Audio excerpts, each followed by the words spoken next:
chair. Dis à quelqu'un, crucifie ta chair. Parce qu'il n'y a pas de résurrection sans la mort. Il n'y a pas de résurrection sans la mort. Donc le chrétien doit mourir. Mourir en Christ pour vivre en Christ. Mourir en Christ pour ressusciter en Christ. Alléluia. Bien-aimés dans le Seigneur, ce sont des grands mystères qu'il faut comprendre. Quand on commence la vie chrétienne, on est souvent très motivé. Mais laisse-moi te dire une chose, c'est que la vie chrétienne, c'est beaucoup de bénédictions avec les persécutions. Amen. Parce que nous sommes sur terre et tout disciple sera autant persécuté que son maître. Car s'il vous hait, sachez qu'il m'a haï le premier. Le monde va nous haïr sur terre, mais la gloire nous est réservée au nom de Jésus-Christ. Bien-aimés, dans la mort de Jésus, il n'y a pas de vie. Dans sa crucifixion, il n'y a pas de vie. La crucifixion joue un rôle. La croix joue un rôle. Mais aussi, son sang joue un rôle. La Bible nous fait comprendre ici qu'il meurt et il ressuscite. Donc, la vie des chrétiens, la résurrection est le symbole de la vie. Amen. Le symbole de la vie. Et le baptême est le symbole du passage de la mort à la vie. Tous ceux qui reçoivent le baptême en Jésus-Christ meurent dans leur ancienne vie. Et font mourir leur vieille nature, font mourir le vieil homme pour vivre et marcher en nouveauté de vie. Les choses anciennes sont passées et voici toutes choses deviennent nouvelles. Ce qui veut dire, bien-aimé dans le Seigneur, que la résurrection est l'aboutissement et l'accomplissement de la mission de Jésus. Mon frère, tout chrétien doit comprendre que la résurrection est une puissance qu'il faut exploiter. Mon frère, quels sont donc les bénéfices de la résurrection dans la vie du chrétien? Pose la question à quelqu'un. Quels sont les bénéfices de la résurrection? Dans ta vie, dans ma vie, Jésus est mort pour moi, il est ressuscité, mais qu'est-ce que ça change dans ta vie? Qu'est-ce que ça apporte de concret pour ton évolution et pour ton épanouissement en tant qu'enfant de Dieu? Première réponse, parlons des bénéfices de la résurrection. Colossiens chapitre 3 du verset 1 à 4 nous dit: si donc vous êtes ressuscités avec Christ, cherchez les choses d'en haut où Christ est assis à la droite de Dieu. Affectionnez-vous des choses d'en haut et non celles qui sont sur la terre, car vous êtes morts et votre vie est cachée avec Christ en Dieu. Romains chapitre 6 au verset 4. Nous avons tous été ensevelis avec lui par le baptême en sa mort, afin que comme Christ est ressuscité des morts, par la gloire du Père, de même nous aussi nous marchons en nouveauté de vie. En effet, nous sommes devenus une même plante avec lui par la conformité à sa mort. Nous le serons aussi par la conformité en sa résurrection. Bien-aimés dans le Seigneur, le premier bénéfice de la résurrection, c'est que la résurrection permet aux chrétiens de marcher en nouveauté de vie. C'est une nouvelle vie qui commence. C'est une nouvelle création que Jésus est venu établir sur terre. Bien-aimé dans le Seigneur, il est venu faire d'un homme ordinaire une personne extraordinaire. Il est venu rétablir l'ordre dans nos vies, marcher en nouveauté de vie. Ce qui veut dire qu'il est venu transmettre la vie de Dieu aux hommes. Mon frère, la résurrection de Jésus-Christ nous donne la vie. La vie de Dieu, la vie abondante, la vie de gloire, la vie de grâce, la vie que le Seigneur nous a réservée. Mon frère, sans la résurrection, tu ne peux pas vivre la vie de Dieu. Tout chrétien doit ressusciter avec Christ pour vivre la vie de Dieu et pour que le plan de Dieu s'accomplisse parfaitement pour lui. Mon frère, la mort est une étape, oui. La crucifixion est une étape, oui.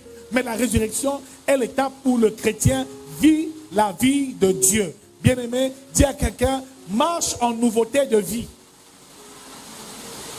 Ce qui veut dire que le vieil homme est mort. Tu as crucifié la chair et ses passions. Ce qui veut dire que la nature de péché t'a quitté. Ce qui veut dire que c'est la vie, Zoé, la vie de Christ que tu commences à vivre. Et il dit, Christ en moi, l'espérance de la gloire. La Bible fait comprendre ici qu'il y a l'un des signes d'un chrétien ressuscité ici.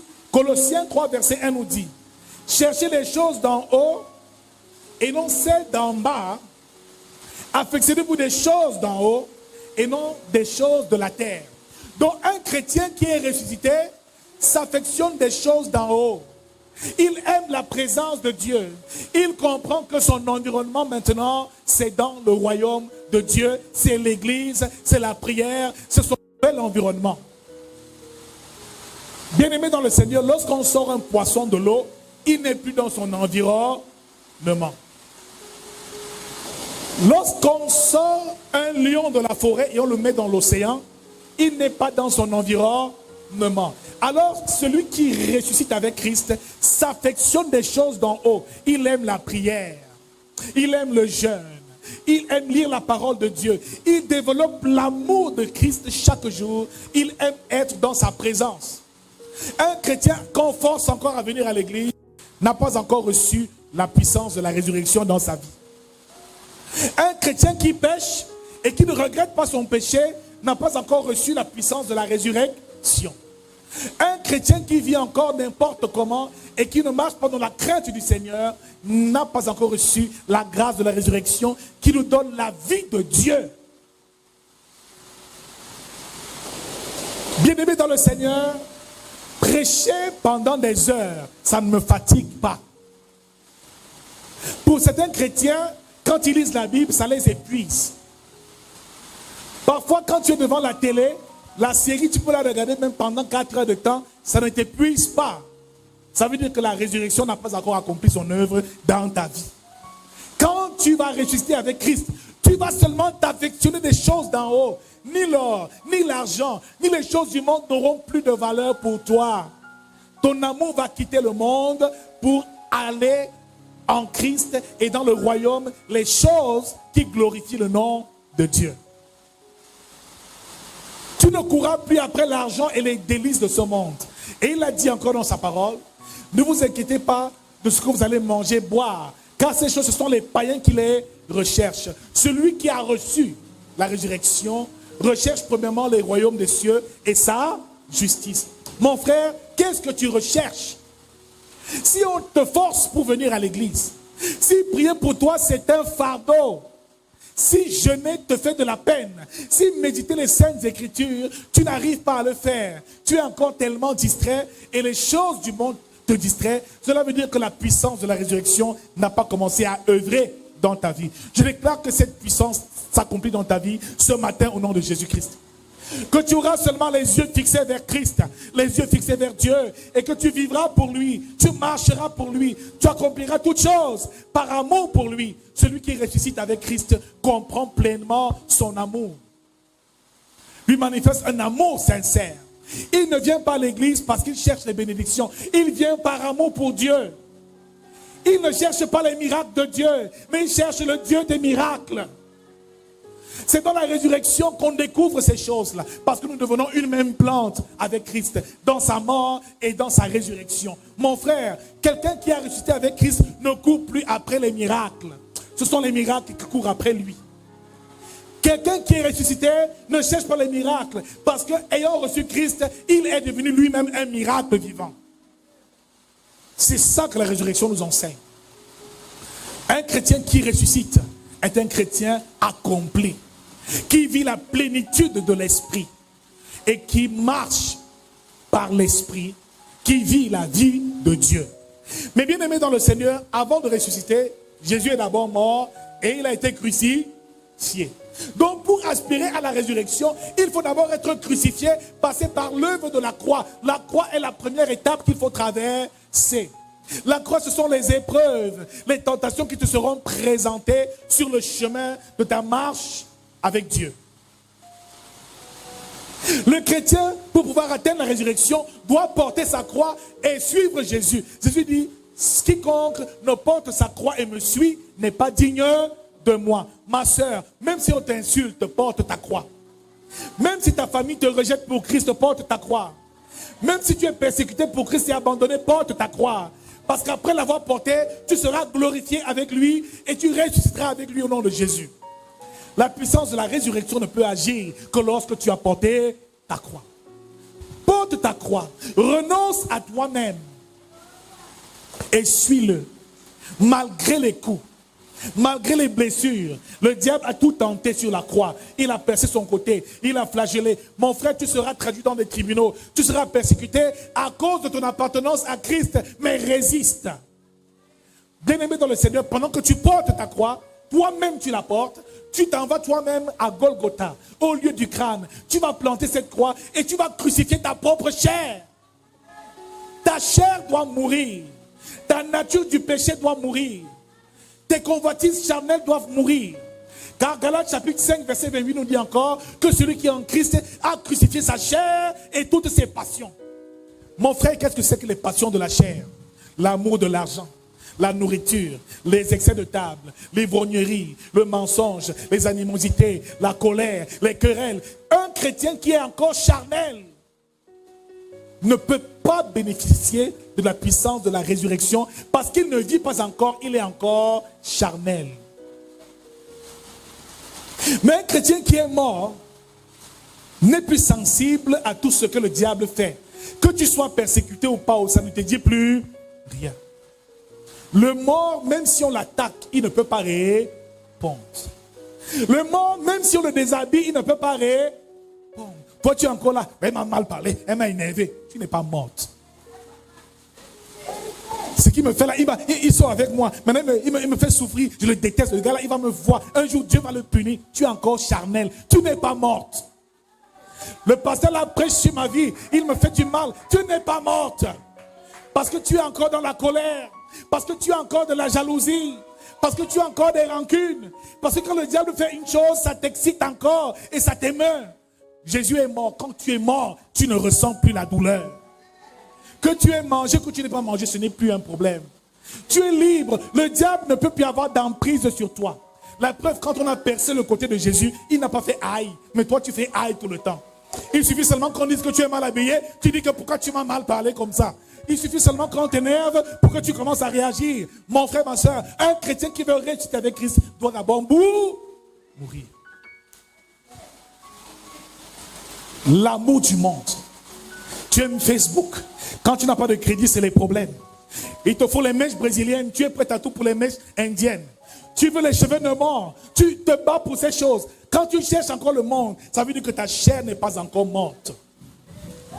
Tu dis mon argent, ma vie, mes choses, je. Tant que tu n'es pas mort en Christ, la résurrection ne peut pas encore agir dans ta vie. Alléluia. Alléluia. Alors ma soeur, même si tu n'as pas de fiancé et que tu n'as même pas d'argent pour te coiffer, fais 2 macabots sur la tête. Et viens servir ton Dieu. Alléluia. Même si le lait de toilette est fini, c'est ton Dieu. Même si c'est avec l'huile d'arachide qu'il faut te oindre, ou l'huile rouge, oins-toi et sors. Jésus voit et porte ta croix. Ne te compromets pas parce qu'il faut que tu te conformes au monde. Il dit ne vous conformez pas au siècle. Le problème qui fait à ce que les chrétiens ne jugent pas de la puissance de la résurrection, c'est qu'ils ne veulent pas mourir. Ils se conforment trop aux choses du monde. Ah vraiment, il est déjà à tel âge, je ne suis pas encore marié. Vraiment, et quoi après le mariage? Et quoi après le mariage? C'est quoi? Meurs un peu ma soeur. On te dit quelque chose, tu réagis vite. La colère comment? Tu n'es pas encore morte. Ma soeur, celui qui est mort ne se contente même, ne regarde même plus ses vêtements. Pour une soeur, elle prie pendant 5 minutes, mais pour se maquiller, c'est 30 minutes. Parfois 1 heure de temps devant le miroir. Tu vas toujours prier Dieu à l'église, pourtant tu peux prier pendant 1 heure et te maquiller 1 minute. Mon frère, une chrétienne qui est morte, qu'elle soit maquillée ou pas, elle sort. Qu'il ait de l'argent ou pas, il sort. Qu'il pleuve ou qu'il neige, il vient servir son Dieu. Jésus est mort. Meurs aussi un peu, ma soeur. Meurs. Qui doit mourir? Tu dois mourir. Ta chair doit mourir. Parfois, quand tu sens que la nourriture commence à trop te prendre, commence à jeûner. Cette chair-là doit mourir. Quand tu aimes trop l'argent, dis argent, tu ne me commandes pas. Il faut que cette chair meure. Quand tu aimes bien trop la télé, dis télé, tu ne me commandes pas. Pendant 1 semaine, je ne te regarde pas. Meurs en Christ. Il n'y a pas de gloire sans la mort. Jésus est passé par la mort afin d'être glorifié et élevé. Mon frère, ma soeur, beaucoup veulent atteindre le royaume des cieux. Beaucoup veulent vivre des grandes bénédictions, mais ils ne sont pas morts. Les gens de ta famille font la sorcellerie, tu commences à les détester, à prier pour leur mort. Il dit, priez pour ceux qui vous persécutent. Bénissez ceux qui vous maudissent. Faites du bien à ceux qui vous maltraitent. Mon frère, ma soeur, quand tu fais du bien à ceux qui te font du mal, quand tu pardonnes à ceux qui t'ont offensé, sache que tu es déjà mort. Même si le diable te persécute tes finances, tu dis, Seigneur, moi je suis mort, que j'ai de l'argent ou pas, et si le diable va encore te persécuter. S'il sait que ça ne te fait plus mal, et c'est ça le problème, c'est qu'il nous dérange et nous persécute dans les domaines où nous sommes encore vivants. Si l'argent, tu as encore trop l'amour de l'argent, tu verras que le diable va beaucoup persécuter tes finances. Alléluia. C'est sur la chose que tu aimeras le plus qu'il va te tenter le plus et te persécuter le plus. Mon frère, il y a des femmes qui sont devenues chrétiennes, mais elles sont trop accrochées à leur mari. Mon frère, c'est ton ménage que le diable va persécuter. Mais si tu lui dis que tu es le mari ou pas, oh, je m'en fous. Satan, tu ne me dis rien, ça ne me dit plus rien. J'ai enlevé le cœur sur ça, je suis déjà morte. On peut encore me faire croire. Même si on t'insulte, même si on te maltraite, que tu es, que tu n'es pas, mon frère, ton amour pour Dieu reste constant. Pour ressusciter, il faut mourir. Ils ne sont pas morts. Oh Seigneur, vraiment, il a plu aujourd'hui. Est-ce que je peux même encore venir à l'église? La pluie ici, papa, toi-même tu sais. Toi-même tu sais que le genre de pluie ici, ça donne le palu. Donc si je n'avais pas, tu ne vas pas m'en vouloir. C'est là où tu mets donc bien la couverture. Et tu tapes un bon sommeil. Alléluia. Quand on dit que nous prenons une semaine de jeûne pour la Pâque, tu dis, hey, Seigneur, toi-même tu sais que je ne mange pas bien tous les jours. Laisse-moi quand même manger un peu ma nourriture. Mais je t'aime quand, mon frère, il faut mourir. Il faut mourir, ma soeur. Amen. Amen. Le type te dit qu'il ne t'aime plus. Ou il te terrorise. Tu es toujours là. Ça te fait mal. Tu pleures tous les jours. Il m'a barré, il m'a barré, il m'a barré. Mais mon frère, ma soeur, c'est lui qui détient ta vie. Au lieu de pleurer pour Jésus, tu pleures pour un homme. Dis à quelqu'un, meurs ce matin au nom de Jésus. Si tu veux vivre la vie de Jésus et la puissance de la résurrection, revivre en Christ, tu dois mourir. Il y a des sœurs ici, quand elles n'ont pas d'argent, il faut voir le visage, elle est comme ça. Ah, c'est là où toutes les maladies t'attrapent. Le palio, l'arthrose, la grippe, l'infection pulmonaire. Quand tu arrives, tu dis, maman, il y a quoi? Ça ne va pas, je vais mourir. Sors un billet de 10 000, elle va sauter du lit. Elle va aller au marché, préparer un bon poulet, le palio est fini. Ma soeur, quand tu es morte, que tu aies de l'argent, que tu n'en aies pas, tu sers ton Dieu. Tu considères toutes choses comme de la boue. Dans la misère, dans la disette, tu es pareil. Ton amour ne vacille pas. C'est même quand tu n'as pas que tu chantes plus pour Dieu. Alléluia. Et quand le diable sait que s'il veut t'attrister, il doit fermer un domaine de ta vie, attaquer le domaine de ta vie. Chaque fois qu'il le fait, tu baisses la foi, tu te décourages. Ça veut dire que tu n'es pas morte. Tu vis encore par les émotions. Un chrétien vivant est trop émotif. Il se fâche trop quand on lui parle de quelque chose. Il veut trop se justifier. Mon frère, j'ai pas besoin. On me traite de tous les noms d'oiseaux. Je m'en fous. Tant que je suis en paix avec mon Dieu, ça me va. Moi, je suis déjà mort en Christ. Je suis mort en Christ. Et quand je meurs avec lui, je ressuscite avec. Il n'y a pas de résurrection sans la mort. Alléluia. Que tu aies une belle chaussure, que tu aies une belle voiture, que tu aies une belle maison, ça ne garantit pas ton salut. Moi, c'est mon salut qui m'importe. Et pour cela, je dois mourir en Christ. Quelqu'un est-il béni ce matin? Dis à quelqu'un, possède pas qu'il faut mourir. Meurs en Jésus-Christ. Alléluia. Donc je ne veux plus voir les sœurs ici appeler les gars tordus dans le monde. Pardon, dépanne-moi un peu. Je suis trop foiré. Garde un peu ta dignité. Amen. Tu peux demander de l'aide à un frère en Christ ou à quelqu'un qui veut vraiment t'aider. Mais les sorciers là, évite-les. Évite-les. J'ai eu le témoignage d'une sœur dans une église où j'ai été à l'époque qui a perdu son mari et son fils dans un accident, elle a décidé de venir vivre à l'église. La sœur là a dit que Seigneur, je ne vais pas commettre l'impudicité avec un frère ou avec quelqu'un. Donne-moi mon mari. La sœur, pendant 3 ans, elle avait 2 nattes ou 3 nattes sur la tête. Le jour où elle a trop fait, elle fait 3 matobos sur la tête comme ça.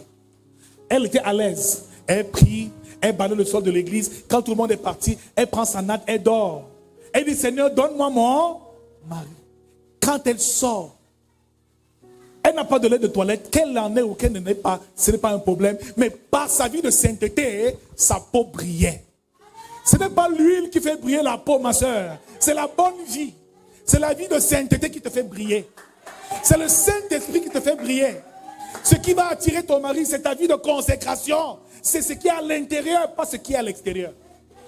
Même si tu fais toutes les mèches, tous les make-up possibles, si tu es noir à l'intérieur, aucun homme ne va t'aimer.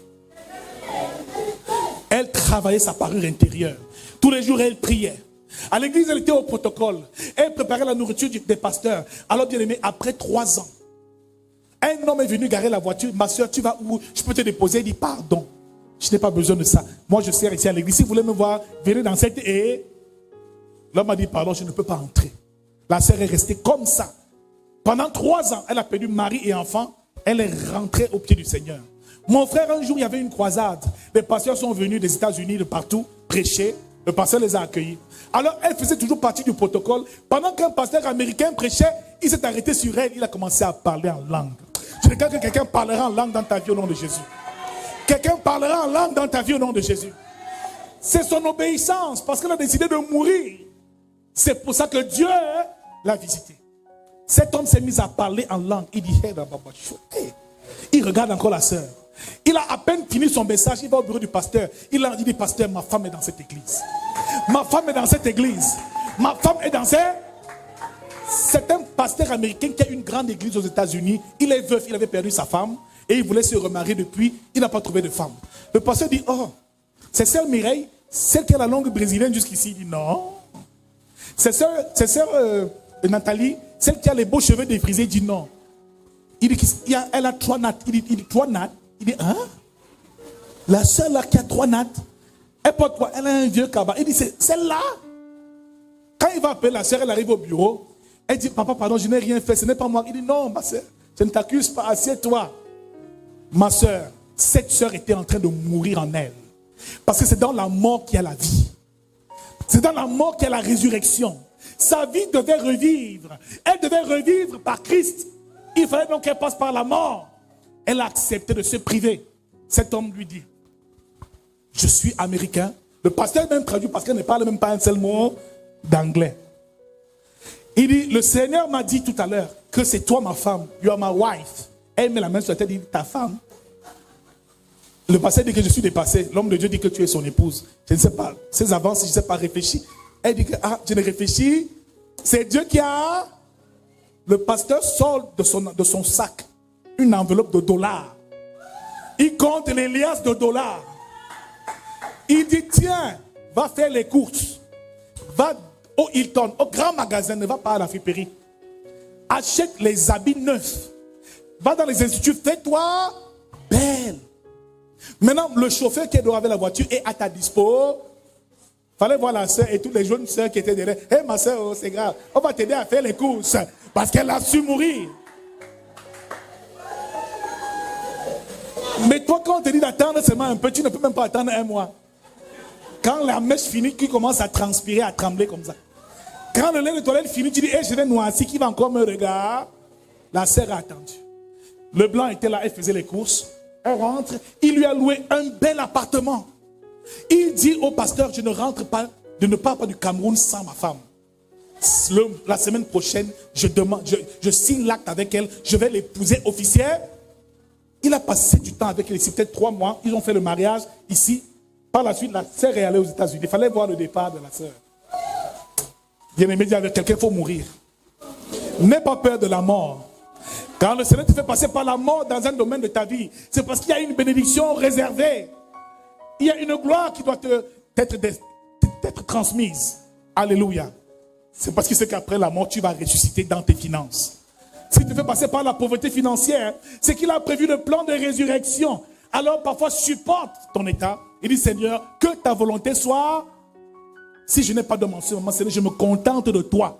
Si je n'ai pas d'argent, je te rends grâce, mais je continue de te servir jusqu'au jour où tu donneras la puissance de la résurrection, va ressusciter tout ce que j'ai. Cette sœur s'est mariée, un très grand mariage, dans une très grande salle. C'est-à-dire, il fallait voir comment quand le blanc est arrivé au village donner la dot, la famille était dépassée. Elle pensait que tout était fini. Les gens pensaient que pour elle, tout était fini. Mais cette sœur a été bénie.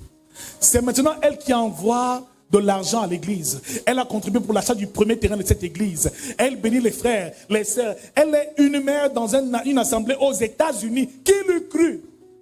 Ma sœur, même si tu n'as rien en ce moment, sache que Dieu te voit.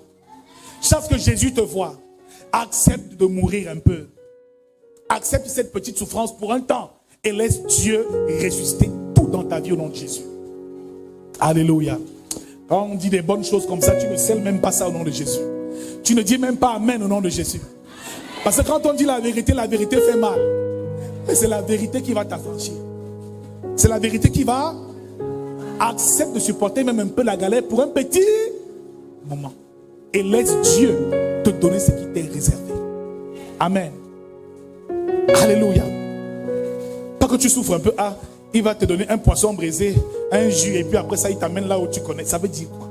Tu te vends à combien? Mais tu as de la valeur, ma soeur. Alléluia. Nous avons de la valeur. Donc, sachons que la résurrection n'agit que lorsque on commence à marcher en nouveauté de vie. En Christ, toutes choses, les choses anciennes sont passées. Et toutes choses deviennent. 2 Corinthiens 5, verset 17, toutes choses deviennent nouvelles. Amen. Dans les anciennes choses que tu faisais, le banditisme, la sorcellerie, le mensonge, tu passes à autre chose. Tu ranges ta vie au nom de Jésus. Premier bénéfice de la résurrection. Alléluia. Deuxième bénéfice, Romains chapitre 8, verset 29. Nous terminons bientôt. La Bible nous dit ici,